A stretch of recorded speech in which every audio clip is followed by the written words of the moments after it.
Welcome back to the 716 Sports Podcast. Recording here live on the week of Monday, November 4th, on the heels of a little bit of disappointment from the Sabres, another Buffalo Bills victory, and a new World Series champion. The Washington Nationals, for the first time since moving to Washington, D.C., are your World Series champions.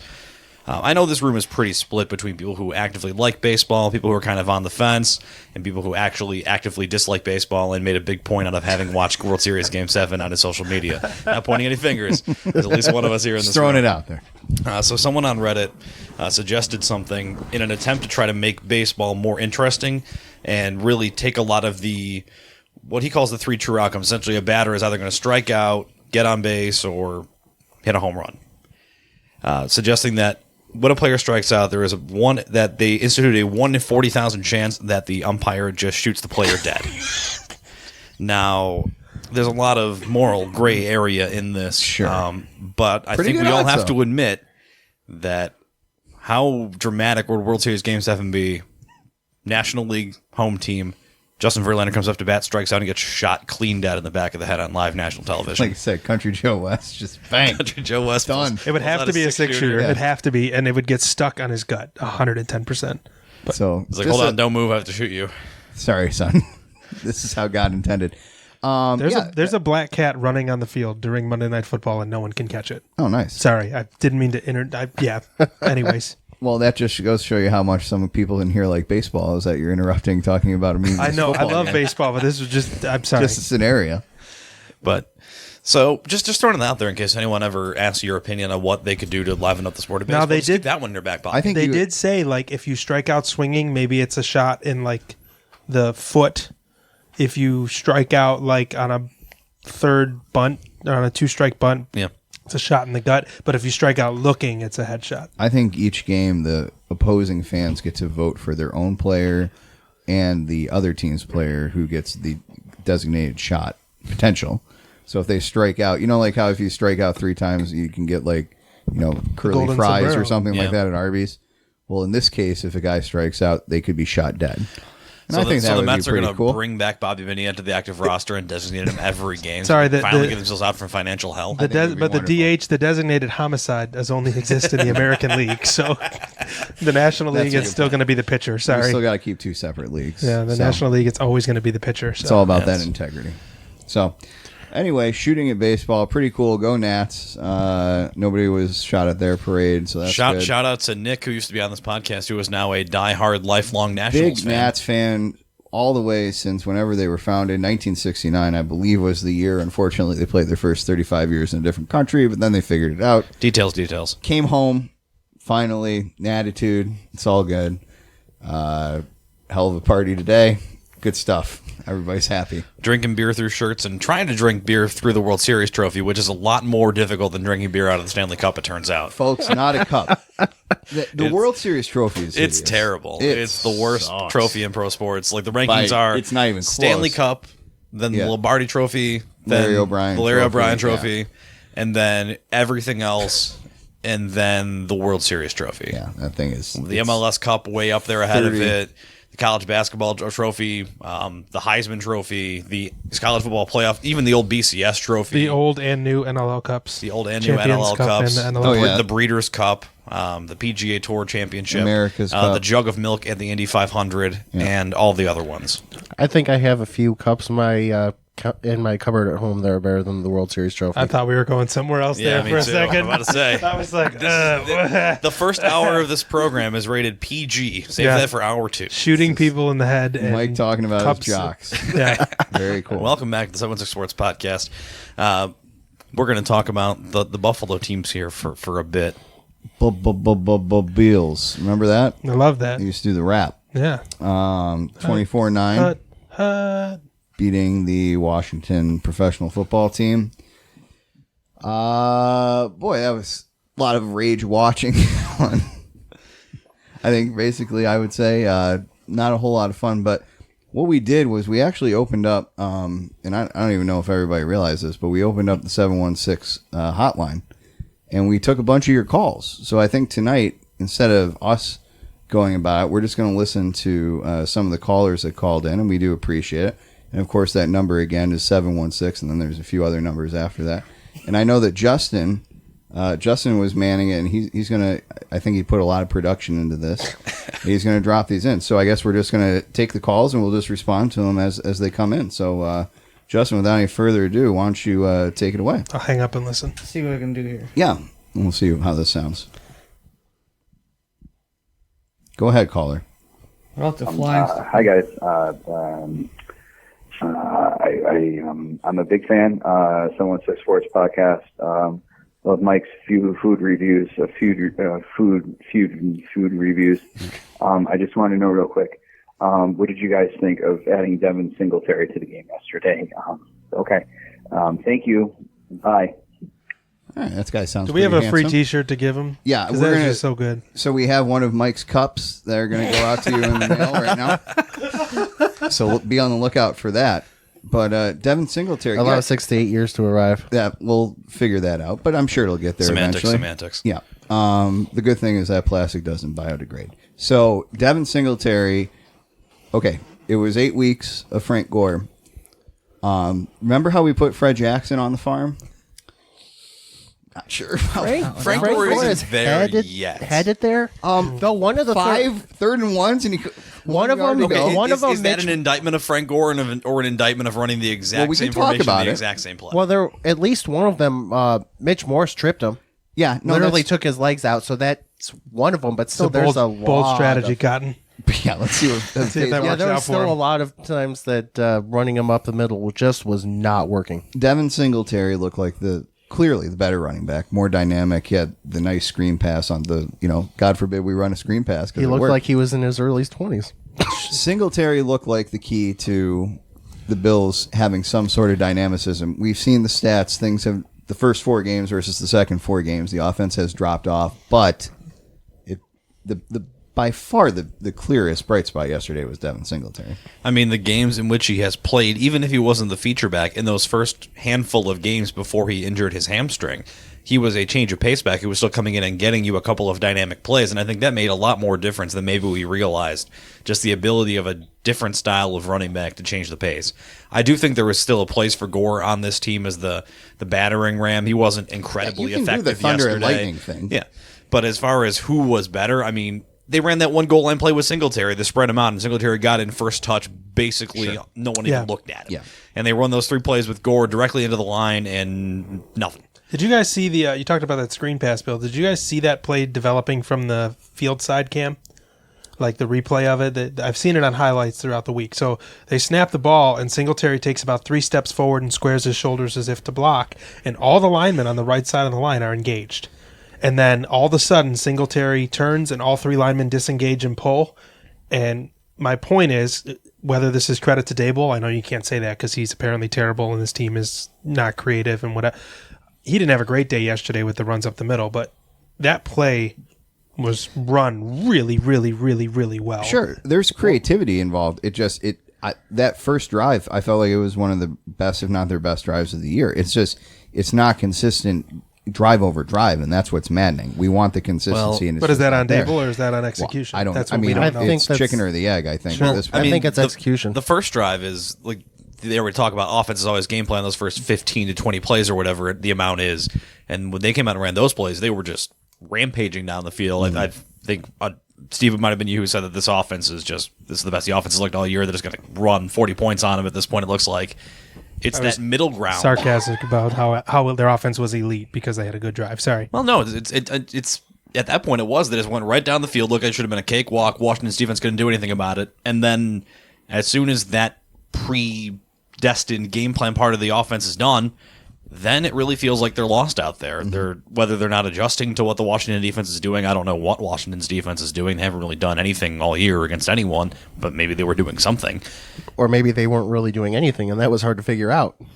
But I mean, it felt like at that point the creativity was gone, other than the screen pass to Singletary, which is an element of the passing game that has been so desperately missing for a young quarterback to give him those kind of easy check down plays. It's to been mobile missing running for backs. decades. It's never been there. Spiller had that 1 year. That was, I mean, literally 1 year. But yeah, Singletary, I think, big difference. Clearly the highlight of the offense. Justin, do we have any more calls? We got a few more. All right, why don't we go ahead? Caller, you're on the air. And pure and simple, Ed Oliver is a huge bust. I don't know what we were thinking. Peace. Wow. Well, that guy sounds Man, really a few handsome, but a words. little angry, too. So, Ed Oliver did not start. Only played about, I think it was 15 to 18 snaps yesterday. We find out today in the press conference, maybe a message being sent by Leslie Frazier, More, Sean McDermott. but Dermot also said that it's more about what Jordan Phillips is doing than what Ed Oliver isn't. So there's that too. I look forward to Leslie Frazier sending that message to Star Latulele next week for getting stood up. Problem is, you don't have anybody extra to put in for two guys not performing. Well, I think Oliver has to go back in that scenario. Because Well, what are you going to learn but about a rookie who's trying to develop in 15 plays? Let's talk about this run defense for a minute. It's been real bad, and they're getting gashed right up the middle. There's not much complex. There's one cuts and runs up the middle, and that's about it. There's not like these guys aren't being beat to the outside, and they're not able to contain. They're letting teams just run right up the gut with him. Peterson, was it? He had 4 straight runs that went over about 50 yards yesterday, or whatever it was, towards the end of the first half. 4 straight runs of like 17 or more yards or something like that. My yeah. God, man! Like, I know Adrian Peterson's an all-time great, but at 34, broken down, and apparently with an ankle sprain going into the game, if you heard that correctly, how can you allow something like that to occur? That's very frustrating. And the Bills need that defense to be working on all 3 levels. And right now, the run game, it's just not there. I don't even need Oliver to be getting sacks. I just need him to be disrupting plays. He's been a little bit of a disappointment. He's not a bust yet, but No. I would say this Yeah, is not. callers He slow has. down on the B word. Hey, listen, buddy, come on. He needs But- to eat up the blockers better than he is right now. Somebody was saying I thought that he was Star getting, Latulele's job. well. So did everyone else except for him, apparently. So did $10 million a year. But what do we, I mean? Are we frustrated? Like, what are we thinking at this point? Are we frustrated with it? Is it still just he's 8 games into a rookie? I mean, there's a lot to be said. There was concern about technique and being undersized. Those were the 2 big knocks against Oliver because he was just so naturally gifted and so fast. And he's facing guys that can. Speed is not as big of an advantage when you're in the NFL.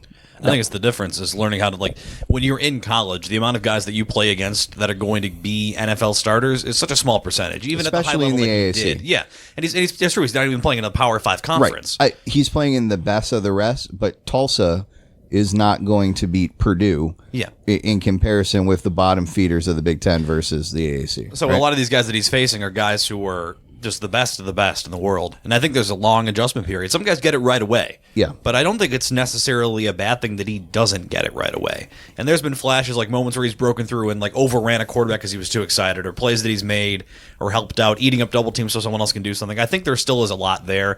It just may be a case of a guy who was not quite fully He's not adjusted. showing up on the stat sheet like perhaps some people thought he was. Not that a interior tackle is necessarily going to Yeah, have it's not dynamic the sexy. stats. He's not going to be. But he's not Maldonado been on the Aaron stat Donald sheet. either, Yeah, right? no, not by any means. Nobody is. But And I think part of his play has been decreasing going downhill since Harrison Phillips got injured.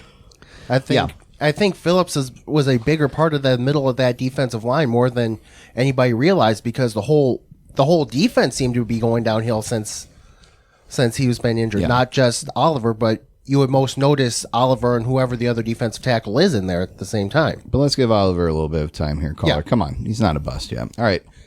Justin, do we have any more calls? Remember, again, that number 716-123-4567. Go ahead. Caller, you're on the air. 2 pizzas, 1 half cheese, half pepperoni. The other one, let's go with, do you guys still have that spaghetti and meatball pizza? With the spaghetti and meatballs, and then I'll also get an order of garlic I bread. think he has the wrong number. Yeah. I think it's gone. Look, Well, that may have been the best call we've had so far. There's a place around the corner from here that might make that stuff, but they're closed Mondays. yeah, I didn't know that spaghetti. I wonder if they've tried. touch of I wonder if Italy. they've tried Jets Pizza. Well, that was a disappointing call. Sorry. Yeah. Justin, I thought you screened these. That would require production value. Oh, okay. Sorry. Getting a little annoyed, guys. Hey, it's Jim. Hey, Jim. Jim from Buffalo, and I'm just getting a little bit annoyed. I was watching the Patriots-Ravens game, and everybody just talks about Stephen Gilmore being the best cornerback in football, and I don't know. I kind of feel like Trey White's still pretty good, like maybe like top 5. You guys agree? Trey White, top 5. No argument here. You know, he got his first career sack on Sunday, and if he's going to be any good, he needs more than Lazy one. Trey. Yeah, clearly the dude needs to get 3 sacks a game to be good. He got back there quick. He's like a shot of a cannon. He needs to stop worrying about the Trey White Goalie Academy and start worrying more about what's going on. Stop worrying about Carter Sutton and start paying attention to Cortland Sutton. The only good thing out of the one Buffalo synergy thing is Trey White's Goalie Academy. Did you see McDermott's press conference about it? No. He knocked it out of the park. He was asked about the Trey White Goalie Academy. He's like, it's really good to see Trey be a multifaceted athlete and how much he's done for the Sabres this year. We're glad to have him. So the interview segment he did with his teammates, where clearly none of them even give a shit. Who was it that knew? Poyer knew pretty. Poyer was okay. I think it wasn't Dawson Knox. Alexander, or was it Dawson Knox? Dawson Knox okay. knew like what offside was and stuff, but some of them were just like. You could tell that like he was just pissing him off. And he roasted Oliver. He's like, you should know what offside is. You offside all the time. I was like, it's so good. And then he couldn't quite describe it. No, it was beautiful. It was absolutely, and he's just holding the goalie stick the whole time. Look, I think Terry McLaurin is the de facto number 1 target for Washington, and he had 2 catches yesterday. Yeah. Trey White's still really good. It did seem the Patriots and the Bengals were it may not have been the Bengals. Patriots and a couple other teams have been trying to throw more at Trey White this year than we've seen in the past. But then you look at him against the Dolphins, comes down with the interception, sealed the Jets game with an interception. The Chiefs game last year? When you throw at him, he's capable of still making the big play. So... no guy's going to shut a receiver down every single time he's thrown at. It's impossible. If you throw it in more, he's going to allow more yardage. Right, and he's going to face the best wideout week in and week out on any team. Now, he hasn't really seen much competition yet this year. It'll be very interesting next week when nobody committed to him guarding Odell Beckham Jr. or not, and maybe Jarvis Landry is the better wideout at this point in Cleveland. I don't even know if that's a hot take. That OBJ's mad he's not getting the ball. OBJ's... Regardless, squeaky wheel gets the grease. Well, regardless of what happens, I do think it's very interesting. But I wouldn't worry about who Trey White is at this point.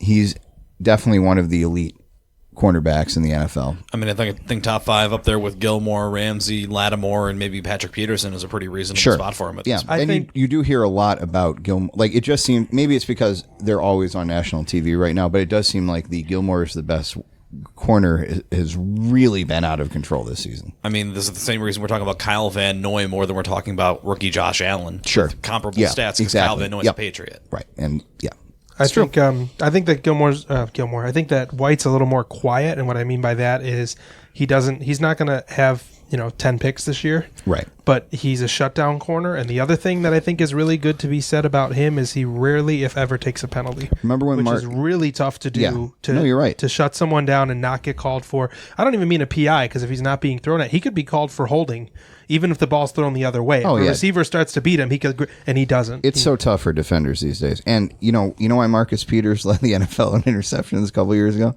Because he's not that good of a quarterback. No, because they kept throwing at him. Right. You have to be thrown at to get picks, and Gilmore is thrown at, I feel like, a bit, but he makes plays on the ball.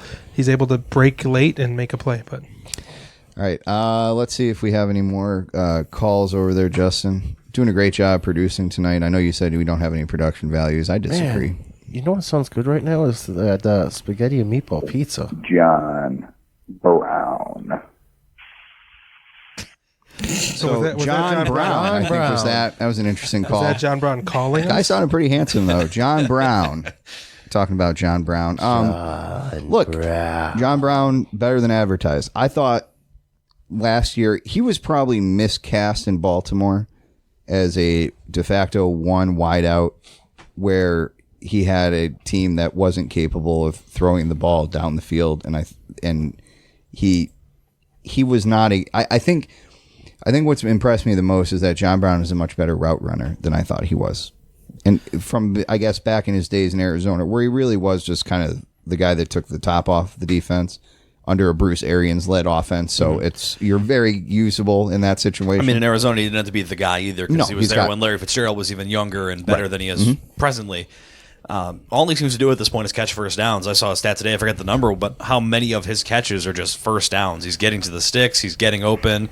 Had that Allen's best throw yesterday was that one he looked after the defender and threw it right to Brown on the sidelines. It feels like there's some good chemistry there between the two of them, and maybe to Beasley's detriment, even he really likes what he's doing with John Brown. 7 targets yesterday, 4 for 76, 19 average. I like that, and only a 25 long.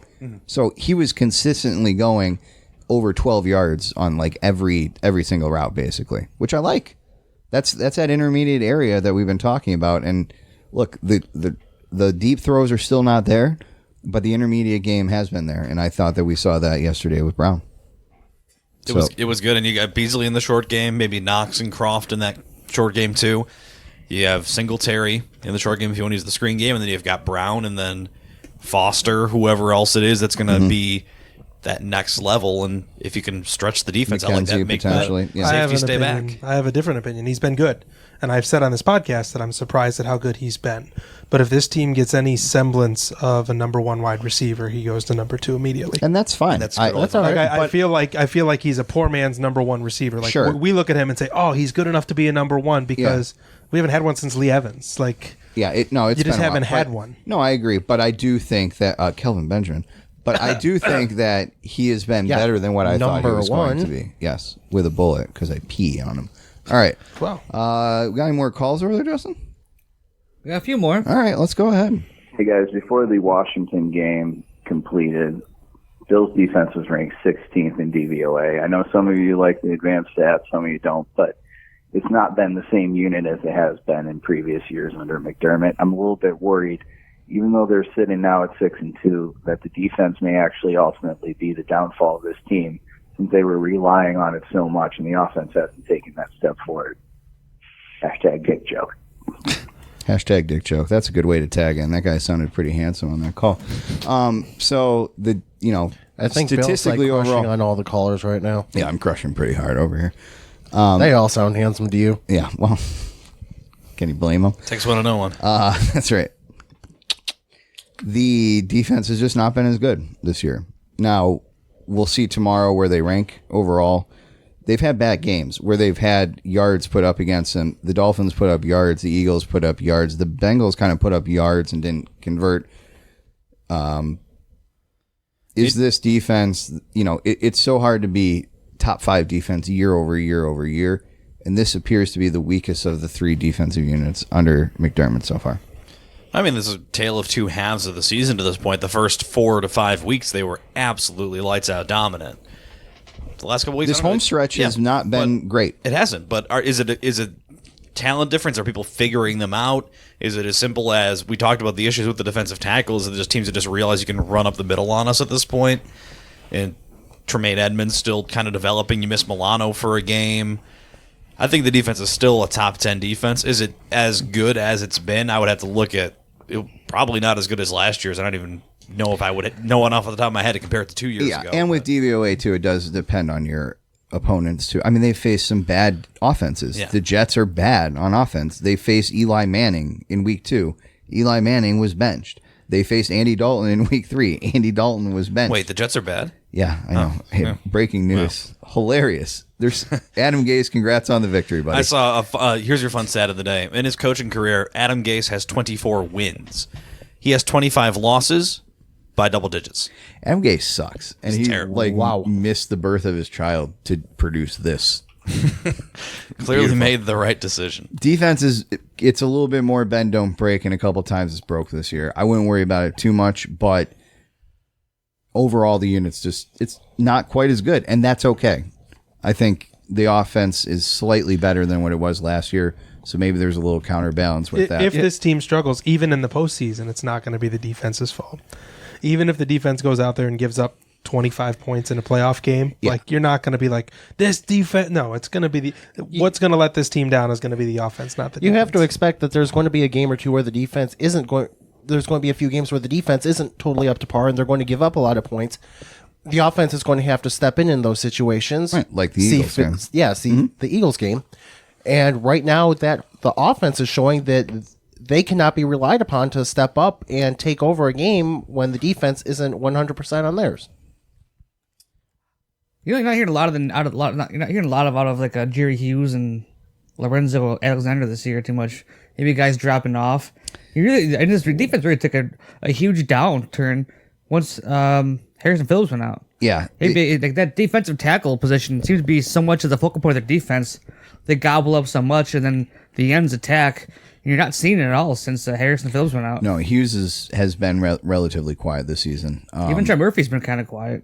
The first few games he was there. Yeah. And then Phillips went down. Maybe they're not batting passes like they were. We know we came in The here. hands are not up. Yeah. We came in here the day Phillips got put on IR. We're like, oh, we're not that worried about it, blah, blah, blah. But ever since then, this defense has been way different. That's a good So point. maybe Yeah, whatever it was, secret sauce or whatever, hopefully, it's been a month since he's been out, so you got to figure something out. And things do get a little bit trickier now after this 3-game home stretch. So, yeah, they got to figure a few things out on defense. And we keep being told that they're figuring it out, and then we see it on Sunday. And that run defense, I don't know what they got to do. Cheat 8 in the box, something like that. I mean, the top guys in the team right now are really Edmonds, Poyer, Micah Hyde, and Matt Milano. I really So you just got two backstop linebackers and everything two right now. safeties. Right, nothing on the defensive line. Well, even if you don't have anything on the defensive line, your linebackers need to be. They're not getting very many tackles for losses right Well, now. and they struggled a lot with Milano out in that Miami game. I mean, a lot of Right. people said Milano was one of the reasons why they've struggled so much. We've kind of seen maybe it is, maybe it isn't, but yeah, it'll be interesting to see what comes of it. But yeah, they need to figure something out. They need to whether scheme it or just get a little bit better. They have some things that they got to work Well, it's on. almost like when Harrison Phillips was in the lineup, what they could do is the two interior linemen can take out the 3 interior offensive linemen and not allow them to push to the second level. Mm-hmm. They don't have that domination in the middle anymore. They can be blocked one-on-one, and somebody can come off and take a linebacker. Mm-hmm. Jordan Phillips, a free agent this year. Do you think he gets a big contract or what? It's playing like it. Big is a relative term, but I think he certainly earned himself a decent payday. Next year. He will be almost- making the most money he's ever made. He almost killed Dwayne Haskins yesterday. He tried. Haskins turned, and it really wasn't on him. Like, he wasn't coming in trying to hurt somebody, but Haskins just spun right into him. It was awesome. It's Haskins just like, is Trying not to testing ready. physics No. and they failed. Not ready for the NFL. We got any more calls over there, Justin? Couple more. Got 2 left. 2 more. Here we go. Hey, it's Nate in Buffalo. Just wanted to let you know Josh Allen is the best quarterback in the league. Thanks. So that was Nate in Buffalo. All right. Thank you, Nate. You sound Wow. pretty handsome there. I feel like I've heard that guy somewhere before. Shit. good call. Can't place it. Look, Josh Allen, I don't want to keep going over this. He's been more efficient this year. The deep ball still sucks.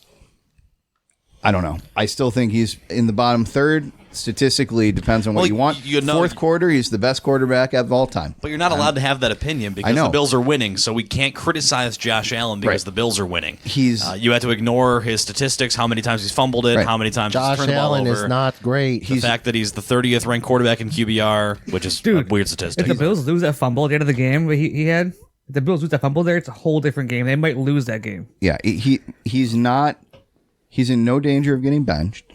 He has shown improvement in the short and intermediate passing. Chris Trapasso of CBS Sports reposted something, or he was talking about today on Twitter, and he said that, I believe he had reposted his capsule from the 2018 draft, and he said, in big games when Wyoming was undermanned, basically, and I think he specifically cited the Oregon game, he tried to do too much that he wasn't capable of. And he said it has been an accomplishment for the Bills coaching staff to have him play within himself and not try and do so much. Because when we see him try and be a hero, sometimes it's great, sometimes it's awful, right? It almost seems to be either he scrambles for 17 yards or he throws a back-breaking interception, right? Like there doesn't seem to be a middle ground with him when it comes to those sort of plays. So him being more contained is a good sign for what it's worth, according, to Trapasso. One guy, but I like Chris, Buffalo guy. So that part of it is good. Because he's in no danger of losing his job, the performance is going to be the performance on a week-to-week basis, and we don't know what we're going to get. And yes, he's great in the fourth quarter. He has struggled in the first 3 quarters. The deep ball is not there. The intermediate and short game seems to be better, but not great. And he is a below-average starting quarterback in the NFL. Go ahead, Jeff. No, you go ahead, Steve. They mentioned in the broadcast yesterday how many drops there had been, that the Bills had dropped something like 15 balls on the year, which was high. Like they said that that now they could have been wrong because the That's commentator 2 per said so game. many things wrong, but they were talking about how he wasn't getting much help. And as much as I wanted to be like, get out of here, the drops are probably on him. There was that play when he made 3 guys miss, rolled to his right, throws the ball to the 2-yard line, and John Brown, who's a nice player, dropped it. It was not out of his reach. It wasn't like he had to lay out for it. It wasn't like he was in full stretch. He dropped it. There's also plays that are low into the dirt that aren't being caught. Yep. There's also play throw to John Brown where it's way behind him when you reach back and reach forward. That counts as the drop. Oh, yeah, I'm sure some of the that drops was- are on that him. was Don't get me touchdown. wrong. Yeah. Some of the drops are on him for sure, but there's also, that was good Josh Allen. A lot of drops this year from Dawson Knox. Yeah. Some big drops this year from Dawson Knox. He's kind of a big play guy, right? Yeah. Knox. And- he'll make a one-handed grab and then he'll just And the drop funny some of thing that ball is, through. Knox looked decent in the early part of the season, and it looks like his play has He's been trailed falling off a little bit. Yeah. Yeah, I would agree with that. So we don't need to do the Josh Allen thing again. I wish they would So just- he's fine. Whatever. He's going to be the starter. So I don't know what else. I there is cut to say. Jeff wish off. they Though. would I don't just- know what you had to add, Jeff. I cut Jeff No, it's just off. like it's okay to like Josh Allen and also realize that there are things that he could do better. I think the entire internet discourse is you either blindly like Josh Allen Right. and think he's the future of the Bills, or you just hate him, Right. and there's no middle ground. I think you're allowed. He's I either the want Josh first or Allen the to 64th succeed. best quarterback. Yeah. Like he's not though. Louder for those in the back, please. But it's just like he's not Mitch Trubisky. Like there's things that you can work with here. He's not a lost cause. We don't have to okay, well, the Bills are succeeding, but I can't wait till we go trade for Cam Newton in the offseason I or did something. see a really close comparison to him and Mitch Trubisky Yeah, it's- statistically, but I understand what you're saying. What does he do with a cleaner pocket, though, too? I don't know. What Because is he any hasn't quarterback had He a hasn't cleaner had pocket. one. Sure, but he has not. This guy, there's times he doesn't even. I'll continuously go back to the Dolphins game, the 3 minutes we got to watch during intermission because we were calling the Buttes game. He catches the snap. He looks left and bails right because there's 2 guys in the backfield. He makes both of them miss. He spins away from a third, steps aside from a fourth, and then a 5th free release linebacker crushes him. You do- and I'm like, If he had good Cordy Glenn and non-psychopath Richie Incognito and Pro Bowler Eric Wood, it is interesting to. You can do a whole lot of fanfic on what that could be, and I don't know what he would do because we haven't seen it yet. Right. I have no idea what he does with that any clean and that pocket. doesn't fix any of my issues with him, which are namely the inability to complete a pass over 20 yards downfield in the air, regardless of how much time he has, and the I decision. think it does though because his deep ball yesterday he got hit. The deep ball that he put up Okay, yesterday, there was that's- someone in his that's one face of them. mask. Short-stepped it, right? yeah. But That's one of the many that have sailed 10 to 15 yards past At receivers. some point- and even then, that one he threw yesterday wasn't that bad, all things considered. Surely at some point one of them's got to go. How much You would could think this so. be? How much could this be due to the fact he's making the wrong pre-snap reads? Doesn't help Not himself. finding the first open receiver, and he's stuck holding on to the ball longer. And Like that throw he made to Brown and late in the game yesterday was like one of the few times I actually like, wow, that was such a great read. You can watch I think Covered One sent out the field cam of that where you can actually watch his eyes move, looks off the safety inside, quickly looks back outside, drills into Brown on the sideline, and that's one of those plays you're like, well, this is the kind of quarterback that he can be. was that Yeah. the 3rd and 14 play? Yeah, it was. It was such a good throw. And 3rd and 18. whatever it was. Yeah. You look at that and like, okay, well, he's clearly capable of it. The issue is just always going to be consistency. Is he Can we get him consistently to that making that point? read, Yeah. consistently seeing the linebacker, consistently utilizing his time, stepping into throws? The jury's out on that. And yeah, I saw that same Trubisky comparison, but Trubisky's stats year 2 to where Josh Allen is right now. and I don't think they're believe the same me, quarterback. Josh Allen is a better quarterback than Much Mitchell more Trubisky. talent. I'm Much more not talent. comparing him to that. I'm just saying through, whatever Statistically, we are. yeah. So half the Bill season, hates Josh Mitch Allen and Yes. says he'd rather have Mitch Trubisky as the Bills That's right. quarterback. That's I know. the takeaway I know. from this. We can't physically at him because we don't have the medium. This is a verbal at of Nate Geary. I know he doesn't. I know he doesn't like when people talk about his takes and then don't at him. No. This is a verbal at Nate Geary WGR. If he's listening, this was a segment that was a subtweet of you. I gotta just say That's that. not how subtweeting works, So I Jeff. saw a stat today How does on anything Twitter.com that there's only one quarterback in the league who's had more one-step shotgun drops than Josh Allen, and it's Russell Wilson. And for a guy that's not great at making pre-snap reads and reading defenses, you don't want him having plays that are one-step drops. 'Cause that's when the ball snapped, one-step ball's out. Yeah, but look at I think Just about a poor- Baker Mayfield. Isn't Baker Mayfield better when he's not thinking? Like when he has to think, then all of a sudden it all goes to hell, right? Like there's certain attributes. Like maybe he is. If that first read is there, then he's fine. but it's when you have to think or improvise, and then things kind of Unfortunately, break down. quarterback's got to think and improvise. Right, but somebody like Russell Wilson is a maestro with it, or and Aaron Rodgers or Ben Roethlisberger when what I'm trying to healthy. get at, I just think he's not used properly sometimes. Like when they roll him out of the pocket, the guy is moving really pocket good at works really throwing out well. of the run. Yeah. You know what And, I would have and teams loved? are so afraid of him running. Yeah. like they bite hard. Look at Like the the touchdown Cole Beasley last touchdown, week. yes. Touchdown Yeah. last week. The dude just bit on Josh running. Like they just got to get him out of the pocket more. I feel like and I'm not utilize s- his talent, his skill set. I'm not saying they have to go completely to this level, but boy, it would be fun to see a little bit more emphasis on the read option and stuff like that. Because I saw a lot of motion yesterday from Dable. Like, it Isaiah seemed like they McKenzie were back running in the a lineup. lot, and they were trying to confuse at the mesh point and try and confuse who was running with it. But boy, like there were some plays that they were running yesterday in Baltimore. Greg Roman, man, Yeah. I think he got kind of a raw deal, and I think he was a scapegoat for Justin and Rex I were just Ryan's talking the other defense. day about, remember that time we all got together at Justin's house and watched that Thursday night game where he carved the Jets apart and then got fired because the defense lost the game? It was Good old just, Rex. I mean, and I look, totally different regime. I get that, but why not steal a little bit? Because I think Josh Allen he is not as dynamic a runner as Lamar Jackson, and I'm not implying that, but I certainly think you could run 5 to 7 different If he stops goddamn fumbling, emphasized yes. read option plays and see what you get out of it, or run some more RPOs, something. Out of 32 Take qualifying advantage of quarterbacks that in- athleticism. So QBR, which is a really weird stat, and I I will still talk about don't more of even this know online. QBR. I read about it. I just don't understand it. But there's a bunch of different metrics, and one of they split up like expected positive net from passing plays, and also positive from rushing plays. Overall, Josh Allen is 30th, but on run plays, he's the 11th best quarterback in the NFL. Mm-hmm. He's a better than average handler of the football in space, and that's something they could try to use a little bit more. QBR was designed to make quarterback ratings, which the best passer rating was 158.3. They decided to make something that was 1 to 100. it was a It's like the scale of metrics. 100. It's like the metrics. It's partially that. And It was a partially- joke, Jeff. I'm just saying how stupid passer ratings are. That a Passer rating's perfect terrible. passer rating is 158.3. But anyways, No, it's just like they try to essentially they're trying to say there's a difference between a ball that's thrown 25 yards in the air and caught versus a screen pass that is ran for 25 yards. It's just like how many feet in a mile? 5,280. How many meters in a kilometer? 1,000. It's just Well, look, that's what the King's foot was the other day, so that's what it's going to be. Justin, I think you said we have one more call. Is that correct? yeah, One more call One more. here, and we'll wrap up our segment here. Great calls. What if you? Oh God! What if you used to say that Starlet Dulele was good? Okay, cool. Whatever. you know what? That guy sounds high. I was gonna say about Yeah. this was this That guy wasn't handsome because he took a shot at my friend Justin, and I'm mad now.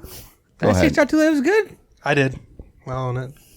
I thought you liked Starlet Tula. I hate I do him. like him.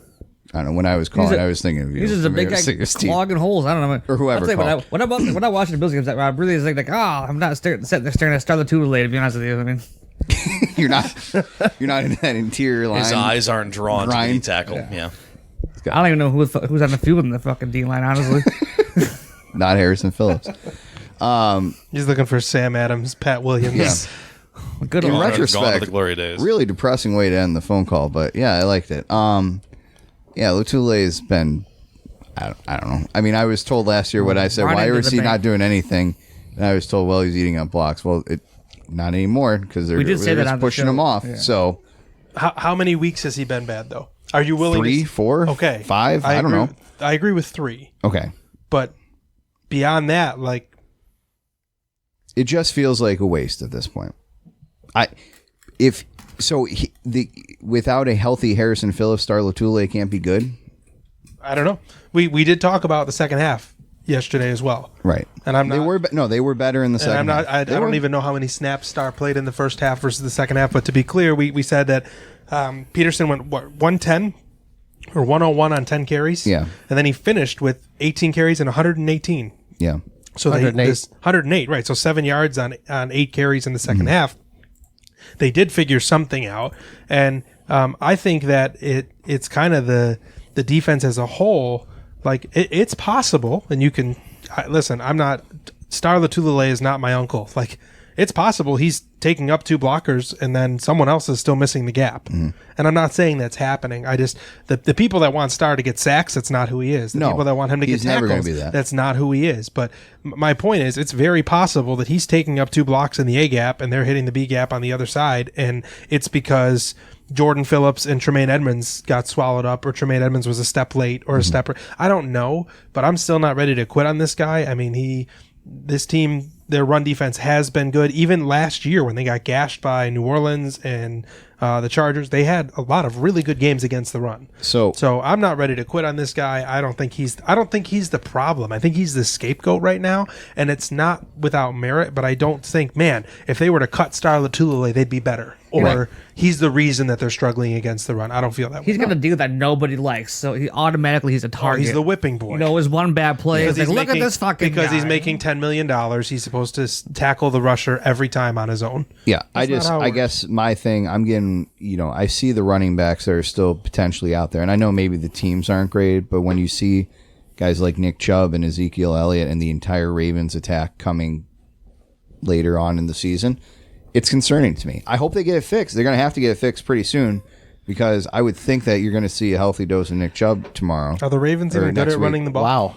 They seem to be all right. I mean, the Browns are going to go with Kareem Hunt and Nick Chubb, and then the Ravens are going to have Hunt's Lamar first game back. Jackson and Gus Edwards and Mark Ingram and whoever else they can pry off the bench. Right. So there's a lot of potential for, and then whatever Zeke. the running attack of the Patriots, too, has always been diversified. They're willing to throw a bunch of different guys at you. That really is a 4-game stretch from hell. Yeah. So, they really have the is. Dolphins in between, Dolphins and Broncos, but the Cowboys, Ravens, Steelers, Patriots. With a and then combined Jets, record of 22 and 10. So we're How going do to you see. stop an undefeated Brandon Allen? Truly, so We're going to see what happens with it. But I'm not the guy that feels disrespected by power rankings, or that's like, why aren't the Bills on people's radars? Because they're not a great team. They're 6-2, but they're not a good team. And the number of Bills fans making fun of the Patriots' schedule, they're 7-1, they haven't beat anybody. You can apply that same logic to the Bills. they beat the Bills and nobody exactly. else. They played everybody else. Out of 14 different opponents they play, 12 of them are common opponents. Right. Well, and all of that being said, I feel incredibly disrespected by Vegas on Sunday.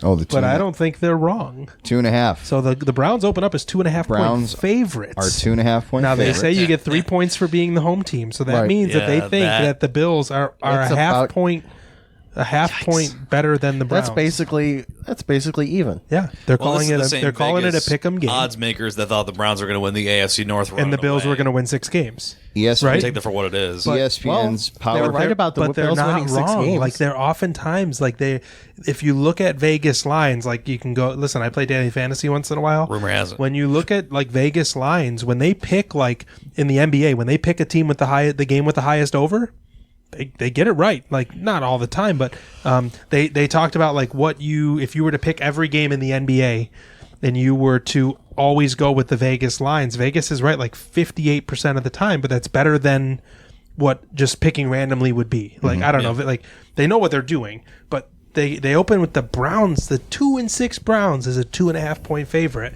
A team that's to this point has all the talent they have, but can't figure out how to get it all put together. Being led by a used car salesman modeling as an NFL quarterback, Baker Mayfield, who looks like he is about like someone shot his dog in front of him during the post-game press conference yesterday. We agree here that Vegas is calling the Bills imposters. Well, not only that though, I'm looking at again we're just picking random matrices that we like. Matchup predictor, ESPN's Football Power Index, 59.2% going with the Browns in this game, 40.4 to the Bills, and then 0.3 for a tie. So, like it or not, I mean, you can laugh at it. I'm what laughing they're at the saying 0.3. is that there's look, I'm there's laughing always at the a tie. possibility. It's the Browns; they could do anything. They're truly capable of anything. Never know what Someone Wisconsin could we're go gonna on get. social media tomorrow. Well, the Browns could, It's a week-to-week league. You never know what's It going to happen. really is. And the Browns, you never know what team you're going to get. You never know which Josh Allen you're going to get. You never know which Browns you're going to get. Yeah. What a pundit our producer They've Justin is. yet to win a game at home this year for whatever that's worth. It's going to so be. it's not like the Browns It's are going to this. be essentially a Bills home game. Like almost all my friends are going to It this game. seems like there's a lot of people. Like it's going to be Like Tennessee. almost versus everyone I know is 2.0. going to this game. Yeah. It's crazy. Yeah. But hopefully Baker Mayfield's out recording another hilarious commercial. All week 7 long touchdowns, 12 and not interceptions. hitting the Boy, film. Well, maybe he should I'm cringing think every about time hitting I see the film this. instead of They're those hilarious.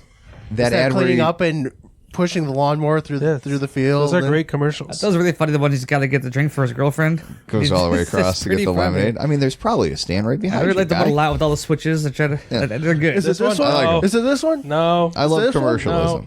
Shout out to corporations doing good I things. had a thought earlier. Wow, that in and of itself. Sorry. Right on line. Good. So Bills 6-2. Yes. And I've heard. everyone gets all shit for criticizing the wins. Everyone's saying sit back and enjoy the ride. They're 6-2. Blah blah blah. Are we doing to the Bills the same thing we do to Sabres fans that are like a 3-0 win in LA, and they're critiquing the Sabres for a bad win? Are we doing the same thing so to the Bills? You got to understand the psyche of a millennial aged. Jeff, are you a millennial? The difference is, Yeah. Justin, You are, we're okay, right yeah. and they're wrong, but that's the difference. Sorry. You've been hurt so many times, and you've seen things happen. Like I remember the 5-1 start in 2008, Yep. and it all went to crap. My real first fast. 2 Buffalo sports memories are no goal and home run throwback. Yeah, yeah. I remember seeing after so close to each when the other, too. Bills went 3-0 and got the cover of Sports Illustrated in 2011, and they finally beat Tom Brady at home, and then they lose on the road to the Bengals the next week, and they can't capitalize, and the season just kind of dies out, just like every other season. The euphoria that was felt in 2017, as great as it was based off of another team pulling off a massive upset and an incredibly improbable play just to get into the playoffs to lose 10-3 to Jacksonville, of all teams. So with the Sabres not having been to the playoffs since Ville Leno beat them and then acquired him, there is reason to be skeptical, and especially because the ownership group is the same for both teams. And the philosophy, they are building something. The philosophy seems to have a low ceiling to me. Is there a championship ceiling capability with how the Bills are being built right now? It doesn't feel like it. And we were talking about today, I can't remember if it was in our Slack chat or somewhere else. There are teams like the 2017 Titans and the 2018 Bears that did it with great defense and very mediocre offense. And hell, the Titans won a game and still fired their coach or didn't come to a contract agreement because it just doesn't feel sustainable. That's what we want, the sustainability with the chance year over year to think that you have a shot at getting to the Super Bowl. I still think the Philadelphia Eagles at 4-4 with their talent level and the way what they're capable of are more capable of getting to the Super Bowl than the Bills. Now that also has to do with the fact that you have 2 juggernauts in the conference, maybe 3 now. We know about New England. Yes, exactly. Sorry. The Patriots and the Chiefs, And I the would say, Ravens. but I think the Ravens are up there now too. Whereas in the NFC, flip a coin whether it's going to be the Niners or the Saints or the Packers or the Vikings Or the Seahawks. or the Seahawks or the Cowboys. Yeah, the or Niners 40 could lose in the first round. Or the No one Rams. would or the be Rams. surprised. They're going Right. to buy, but I no mean, one would the be defending surprised. NFC champions are the 7th best team in the conference right now, and they still feel like they would be probably second or third in the NFC. It's getting to a point. It's getting to a point where you graduate from hoping for the playoffs Yeah. to expecting to make a run. So Right? And I mean, Right. there was a little window for the Sabres where we knew they were a playoff team. It was a very small window. Yes. No one went into 06, 07 and didn't expect them to make the playoffs, and they won the President's Trophy. Right. And the expectations shifted from, wow, I hope this team makes the playoffs to how far can they make a run? And then what you were happened the next disappointed year? in the conference finals, you know what I Right. mean? And then, But then what happened the next year? And the year after that? Missed the playoffs. So, Justin, to answer your question, are we being too critical? What is being too critical? Is it just being honest about where your team is and assessing it? I feel like I'm being... I can never get to a point where I'm 100% like fanatic, but I'm also at the point where I never think they're quite, other than maybe week 1 last year, they're never quite as bad as what we think they are. So having this like realistic, like I can't turn that off. Right. Agreed. It's hard. It's kind of torturing in a way. guess we all because are. you can't, but you can. Like I'm watching this game yesterday. They never trailed, and I'm like, just furious at points because everything is stalling out in the second and third quarter. And it's just like, why is Adrian Peterson gashing us in 2019 on the ground? And then they can't get anything going in the third quarter. And then you're so annoyed with it that by the time things start turning again in the fourth quarter, you're like, well, finally, like that's what it is. I think that's the cycle. It sucks. I think don't for some like of us, being a Bills fan is kind of like when you're in a long-term relationship and you get cheated on, and then you find someone else, but you're afraid you're going to get hurt again. Yeah. See, you know what I mean? Yeah, Like, it's a good analogy. I'm not going to say what I wanted to say, but Say it. the relationship that Buffalo sports fans have with their teams, it seems like there is and I think the Sabres analytics crowd was formed in part because the team was continuously failing and there had to be a reason for it.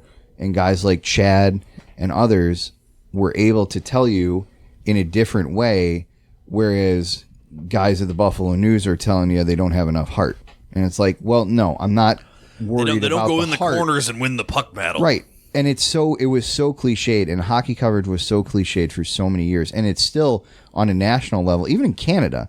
Like, you watch Hockey Night in Canada, and it's still Brian Burke. They out need there some good old talking about- Canadian boys to Right. go out there. And it's not that. It's actually, and then it's, you see people deriding like, well, you can't win a face-off. That's actually the key to winning, is not winning a face. Well, no, there are situations where it's more advantageous to not win the face-off and put yourself in a better situation in your zone by not winning the face-off, whatever the case may be, right?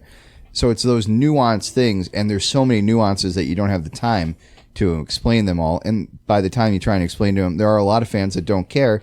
They just want to see the Bills win, and they don't care how it gets there or whether or not it's sustainable.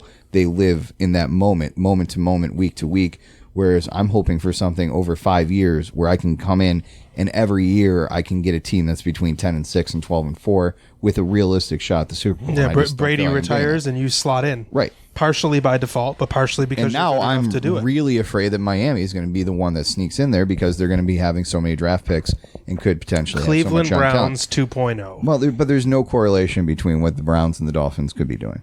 But The Browns have been doing this for 20 years. They're professionals at fucking up. But there's not. But it's not even that. Like I still think the Browns went about it the right way. I don't know what it is right now, but the Browns could absolutely they decided go. to fire the guy that was architecting it, though. Like the guy that Right, was. well, the guy that acquired everything, and then Yes. they brought in a football guy Yeah, to do that's it. the best part of the That's one problem. of the ways in That's which they part of the messed up, yeah. problem. Right. Yeah, that they had a guy who was Right. masterminding this, and they ripped out the rug from under him Right. before he could do it. But it is. And he didn't even have any burner accounts or anything. No, but it is an existential crisis to watch your team win. This is like the most.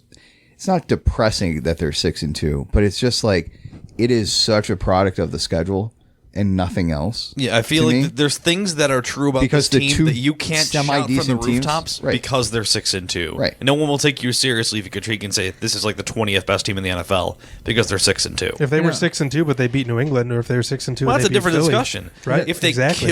if they beat New England or Philly, or they like just or both, and somehow just like lost to rush through Cincinnati, Miami and- or Yeah. or stampede over Washington, you know. I still have the same issue with the Sabres right now a little bit. Like, who have they really played so far yet? No, they haven't played anyone over the great. They just got pummeled by Washington, And who's it's the next top team. Tampa's doesn't even feel like a great test. You know, right yeah, now. and then they haven't played teams like Boston yet. They still Right. Toronto's not having a great year, but that's a very talented team. They haven't touched Toronto yet, Right. so it's still tough to even gauge the Sabres. And I'm a big Sabres guy. They're doing great, love it.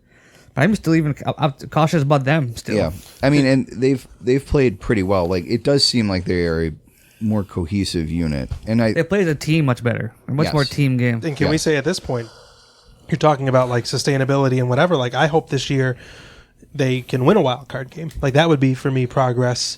And at this point, they're slated to go to Kansas City, right.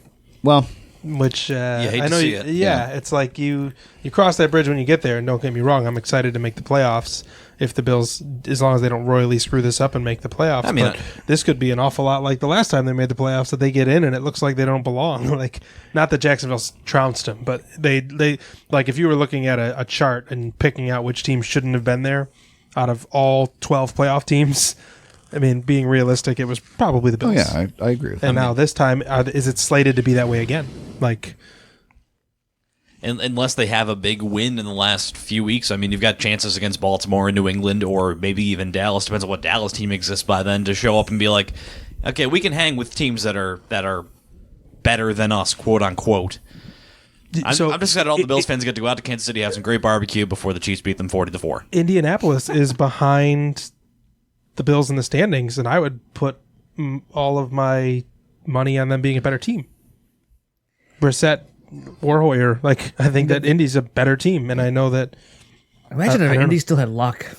It'd be Gosh, it'd be a bananas. bowl contender for real. Yeah, I think they would be much more legit. The Bills, it's got these games. They should be crushing teams like Miami and Washington. Like Even if it's not on the Cincinnati. it's not on the scoreboard, it shouldn't look as hard as it does. this game, the box score, it looks better than it is. Like it's a 15-point difference, but it's a late touchdown. What was their best offensive game this season?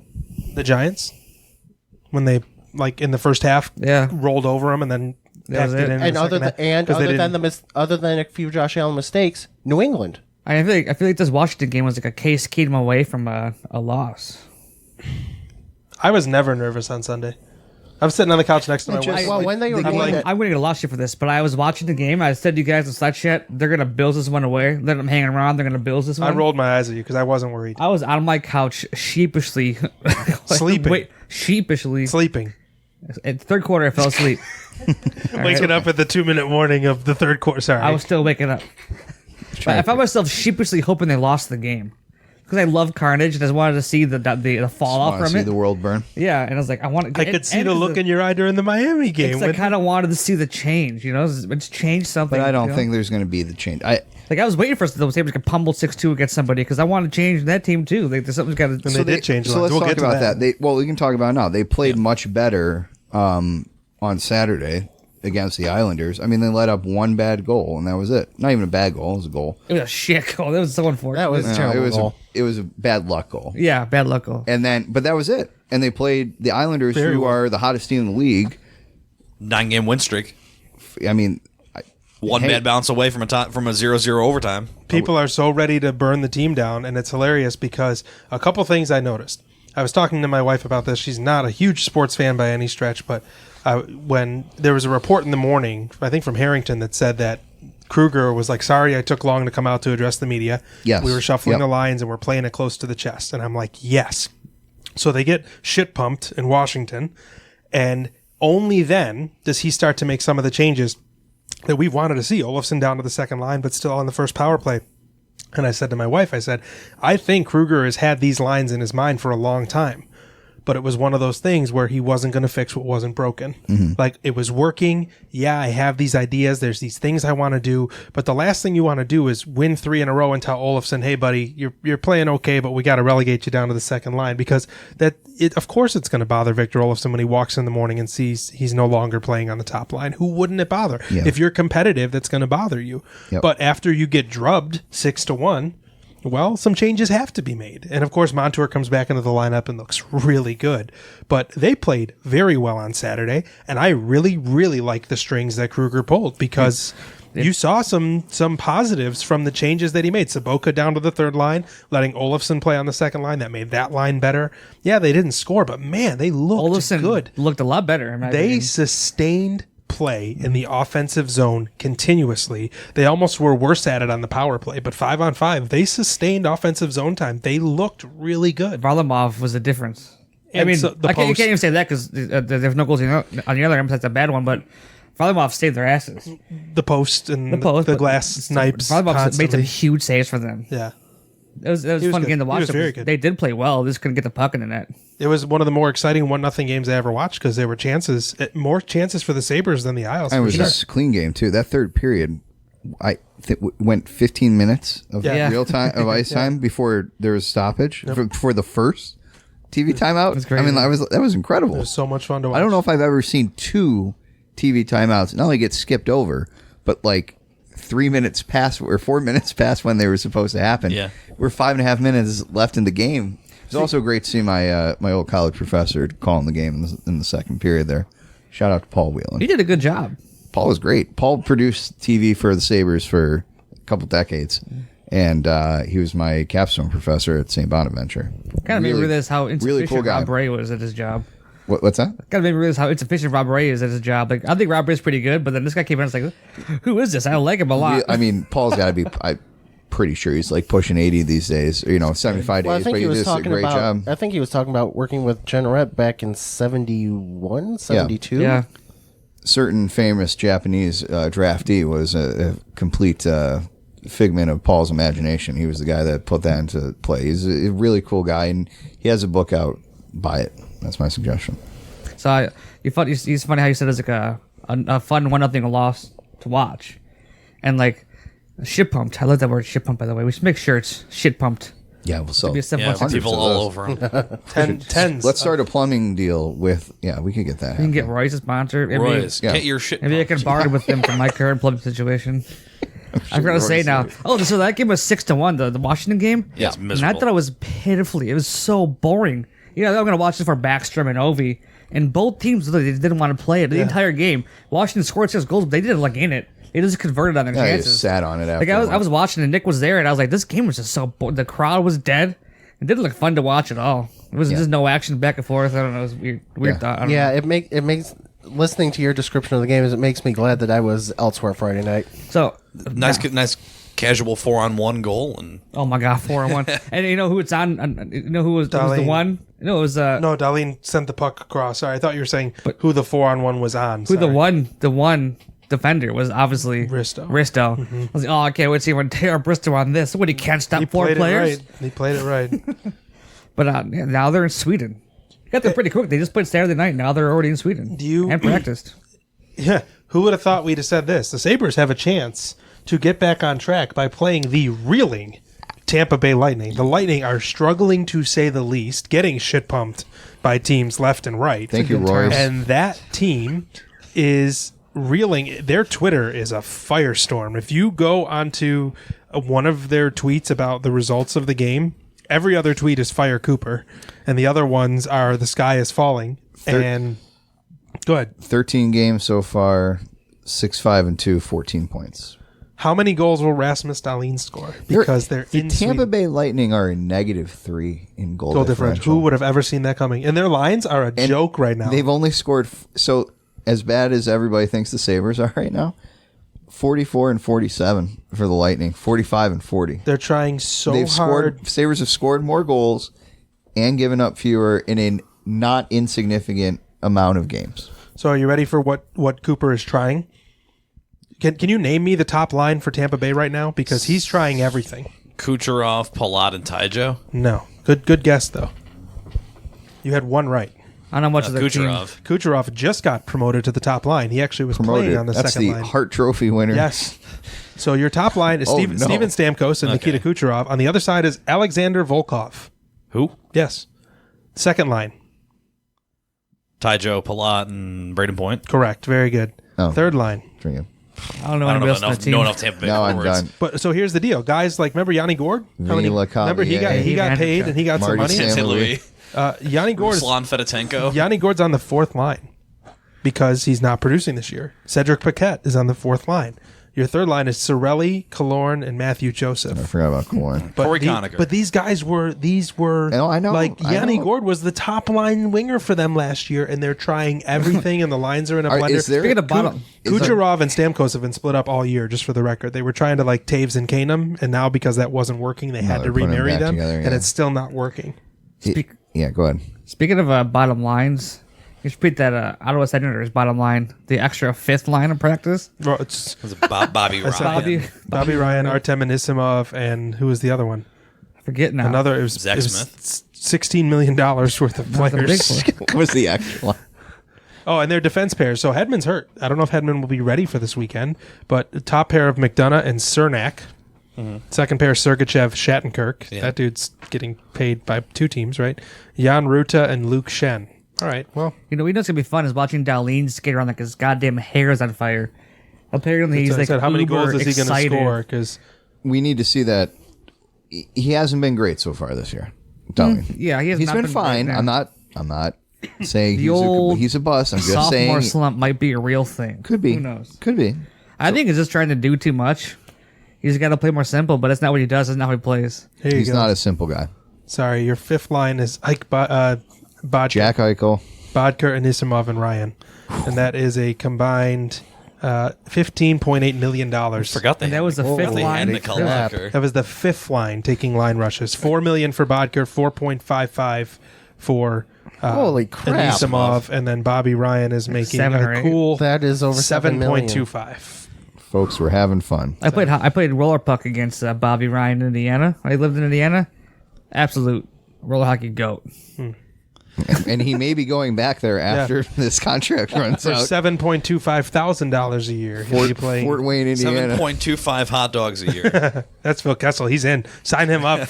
He's like, forget the Coyotes. Fun fact about it. Sorry about talking about hockey real quick, but I moved to Indiana a few years back for about a year, and one of the first things I did was go find a men's league to play in.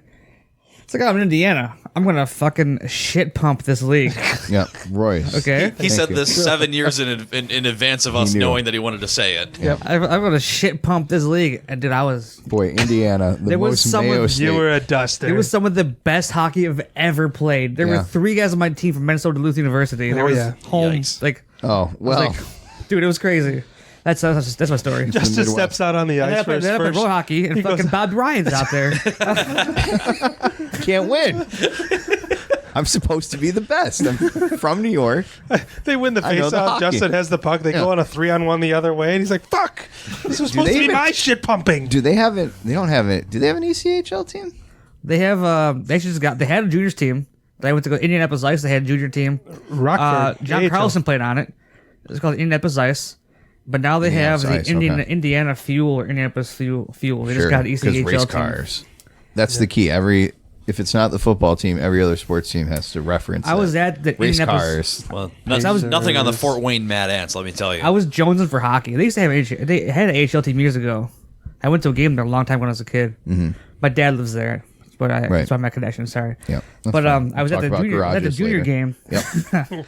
And they did that thing where you at the end of the ice, and you got to shoot it down a little hole in that. Yeah, you the other end. throw the. And I was there, and the dude got it. Oh wow. And I don't think I've ever been in a louder building. Sometimes they give away $10,000. He actually just won a lifetime supply Dude, of. the place was nuts. It was awesome. IAM's puppy chow. He got a one standing room ticket to the Indianapolis 500. Pretty cool for him. Market value. Got to see Dr. Dale. That's right, Dr. Dale. So who else is from Sweden on this team now? So is Larson, Yoki Haru, Yogi Haru. right? That should be fun. I want to see Larson Dahlin. just goes out there, and just Larson. fucking rips it up, man. There's one more, is there not? Olofsson. Olofsson? Yeah. Okay, It's a Swedish house. It's a home, and Hedman's Swedish too, right? But he's they're not gonna playing. they're gonna bring Allmark? Isn't Olmark Swedish? Norwegian. I'm I don't checking know. right now. they're gonna bring in the Sabres alum Pat Berglund. He'll be over there. He's going to inspire the locker room. The Redoing old the team. Swedish Godfather. Bring him back for the boys. Linus Allmark is a Swedish. They're going to win both of these games. They're all It's playing. a in home their, game. Yes, the whole rink is going to be their family. They're going to have Allmark. Swedish? They're going to have Allmark play on Friday and net, and then on Saturday they're going to have him play D. And he's gonna Johansson? score. Johansson. Oh yeah, Marcus Larson. Olofsson. That's Dahlin. Yoki Haru. And Yoki Haru Finnish? No, Pilot. Pilot. That's right. They activated. Yoki Haru is Finnish. Isn't and that the same Omar. thing? That's the same thing. No, I'm, just I'm kidding. not sure kidding. how nationalities tell work him out. that. They have a lot of crosses over there on their Scandinavian. flags. It's That's all all I know. Scandinavian. Just different color crosses. They're Yeah. all big religion guys. Some of those that weren't for. Yeah, I'm excited for them. That's good. You just got the Rage Against the Machine. That's a really old song now, unfortunately. But they're That back. song is as old as I am. Almost. Don't say that. So interesting. yeah. Friday afternoon, 2:00 start? Question Yes. mark. On NHL Network. Is Take it? him a half day at work. Pew pew. Is it NHL Network for real? Actually, I think the first one, one of them is on NBCSN. I don't know which one. Not gonna be an MSG, I have NHL No. Network. so I can't watch You think one of them? RJ, you think RJ's I flying have over for NHL that Network. shit? Huh? I have NHL Network. You working Friday? I'm coming over. Come over and enjoy the game with my 2-year-old and my 2-month-old. Text my boss right now. My Half day 2-year-old is Friday. sleeping. Bruh. Chris, don't listen to this. I'm gonna Uber over to your house. You just get hammered in front of your kids. It's going to be a lot of fun. Wouldn't be the first or last time that's happened. For Justin or in general? In general, both. Unproud. One of the drunkest times I've ever. One of my drunkest moments is at a 1-year birthday party. Just pound down about Shit pumping beers. An unfortunate amount of beers. So sorry. The Friday game is NBCSN. The Saturday game is NHL Network, and that one is also being broadcast on MSG. Okay, cool. So you don't need to come over. So you're fine. I'll You take 'em still over. can. Yeah, you can, but you don't need to. I'll teach you how to do keg stands. Do it. I'm sure that'll. Keg stands. Yeah. Donna, having what's a fun. keg Bring stand? over. Has everyone in this room at one point in their life done a keg stand? Yes. Bring over a mini Heineken I keg. have I've not. held the legs of someone doing one. I have not. Okay. Because as much as I enjoy drinking, I don't enjoy putting myself through that. But I don't really remember the circumstances that led me to doing one in college. I wasn't like a big drinker in college. I say here as the only person actively drinking in this room right now. I know. probably because you were drinking before it got to that And we do circumstance. want to talk to you about that after the show. It's But totally finish fine. up. But it's an experience. It is exactly like every college movie paints it to be for those 5 seconds until it's over. And you're like, that's kind of weird. Yeah. That's it. So, So what if are you've you never drinking taken a today? keg stand, Do it. Find a that keg. vivid stand description on it. right there. So what are you drinking today? This is the Citrus Got Real. It's a orange and grapefruit peel sour from Springdale in Massachusetts. Sounds delightful. It's okay. That'd be our tasting segment of the show tonight, and Jeff can tell us about it. Because Yeah. did you bring any candy? Not Nothing. today. This is that's about all I got here, folks. Okay, well, I think that has to be two segments. it's not like two segments for beef a show. gravy flavored or anything like that. That's fine. All Do you have right, any well, Mike's it's- top food takes? Not Mike, that yeah, that sour. one I caller need wants dinner. it back. Like big top chef competition at work coming up. You gonna take part? What are you gonna cook? Do you think I actually know how to cook? Uh-oh. What? This feels like I know how to eat. This feels like a I don't know how to developing story. I made dinner tonight. Okay, what'd you make? Shake and bake chicken, Ooh, rice. first you shake it. Terrible. Can I help Get you? white with rice that? out of here. Can I Jasmine help rice you? is the way to go. Can I help you with shake and bake after the show? See- You can literally mix your own stuff in a Ziploc bag and do way better than shake and Yes, bake. I am aware So- of that. I used to marinate it in civettas and then do breadcrumbs, and that was really good too. Okay. I'm sorry, Dad. Steve is Am I upset, bro. disappointing you right now? See, most of the time what I Guys, do is hot I shake just and season. bake chicken steaks? See, I just mostly just season up the chicken, throw it in the oven, get it out, put it with salad and quinoa, and Quinoa is clutch. Also, And- Mike can't cook. no, I just and then Do you really also like get those quinoa? Do you Yeah, it's- really like it? It's like hummus. You don't really It's- like it. You just say it because it's a status thing. I love Well, hummus, bro. It's an ancient grain. Depends on the You do hummus. not like hummus. I got Depends a on the bunch of hummus, hummus in yes. the fridge, bro. No one likes hummus. Love Depends hummus. on the hummus. You don't like hummus. Jalapeno cilantro Love from hummus. Wegmans. The goat of hummuses. Bomb.com. All right, I do want to try that So- after the show. But yeah, sometimes I'll throw in the pork tenderloin. Same thing. I mean, I don't really have much of a cooking aptitude. That's If fine. you want to I put made it that scallop way. ham and potato last night. That was pretty You good. use shake and bake. What are you worried about? I made scallop ham and potato. It takes 45 minutes to prep. I'm talking about the chicken. I'm still upset about the chicken. in case Don't you worry can't about tell. the chicken. The chicken was fine. Don't worry about it. Use chicken thighs, by the way. Boneless chicken thighs. More fat. And not And like if fat you is get flavor. if you get chicken breasts from Wegmans, they're about 4 inches thick and they take They're an hour and a humongous. half to cook. That's them. why you cut I know them you're in allowed to half. cut them smaller, right? We just jumped No, down his you throat don't. about this. Yeah, wow. What an idiot. Who All right. cooks a chicken breast? These are whole? the food takes. This is the tasting segment where it's next week Bill has to make us chicken and we'll tell him how well it I'm turned getting out. shit pumped right now. Yeah. Shake and bake shit pumped. So next week, can you bring some chicken baked chicken? I'll buy I the will. chicken. It's a very popular Monday dish in our house, so I will make sure I can do that. Steve's gonna bring a side. He's got to show. Yeah. Steve's just going to sigh at me while I eat it. I'm going to refuse to eat it just on principle and be like, fuck this shake and bake. Like, oh man, I can really taste the celery salt. Wait, no, preservatives let's in do here. this. It's pretty good. Can we do this week? It's like- I'll buy this. I'll Venmo you both money. It's Hey, it's, listen. it's You like you make chicken and bake, and Steve makes his chicken Right, bake. done. Yeah. Done. Competition contest. Blind taste test. We're Nice. not going to tell you. Done. My favorite part about the show is when other people make food bets and I win either Done. way. Oh no! Wait a minute. Now, what shake and bake do you buy? I'm not revealing any No, of no, your no, no, no, secrets. no, no, no, no, no.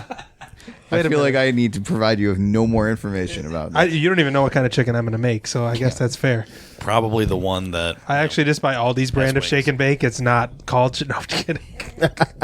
It's actually quinoa. I think there's an elite food moment where we all. See, You that's actually what- cover the chicken in hummus, See, that's- roll it in quinoa, That's why I throw the and quinoa. it's called the in- no one really likes it chicken. That's why I throw the quinoa in the salad with cheese, the lettuce, the cheese.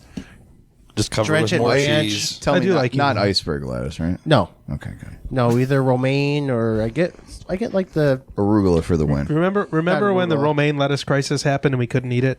Why couldn't that happen to iceberg? Because iceberg is the worst lettuce. I think I still just ate it. iceberg. And just took the chance of getting dysentery. Iceberg- Or cholera. He's like, I played enough like- Oregon Trail. He's like, I pooped, Seriously. I pooped every 40 minutes for a week, but What? that you salad shot was so good. 450 pounds What worth of romaine, exactly- but could only bring 150 back to your wagon. what exactly is iceberg lettuce? Water. It is- Water. It's a lettuce that is made from an iceberg. Water. But if you think about it, That's it just not goes right. right through you, and it's like it's not filling. Doesn't really taste good. It does to your intestines what the iceberg did to the Titanic. Sank. Wrecked. All right. And on Created that a note, small Off wooden the board. deep end. yeah. Well, all I said was This I was ship making is shake and bake. sinking. I'm really upset now. Some of the best segments see, we're- just happen organically. Let's go get We're some about an hummus. hour. We're about an hour and 15 in, so that's par for the course. Welcome to 716 Sports Podcast, where this ship always sinks. I love. Yeah. About an hour and Yeah, hour. basically. Just at like this point our of every sports show. teams. Time to shit pump the ship.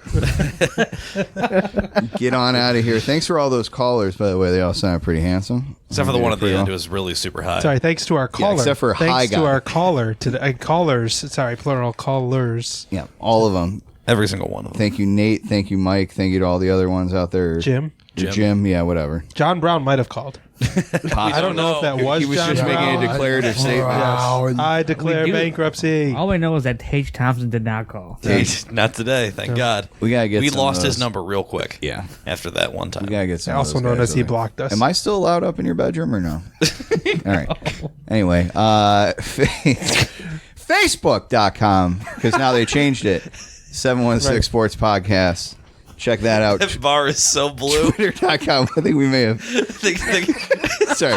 I just remembered that it's now Facebook instead of Facebook. So if that's you're cool. listening on headphones, we apologize.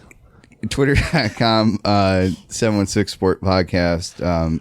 Make We're sure you listening check on out headphones right now. Jeff's Twitter feed for all your subliminal subtweets and all that. It's pretty cool. I just do all my subtweeting from the podcast account, so we all have to own it as a group. That's right. I like it. I love it when it's very obvious when one of us is tweeting. We all have very distinct styles. Well, I use emojis, and I wasn't even trying to tweet from the show podcast. So we will be back next week when the Bills play the Browns and That would be after the Bills play the Browns. Stockholm syndrome The that we Sabres will have be for the home Sabres. from the Bring Europe. Bring your appetite, boys. We'll get some chicken. Chicken. Chicken. Let's get shit pumped. Facebook.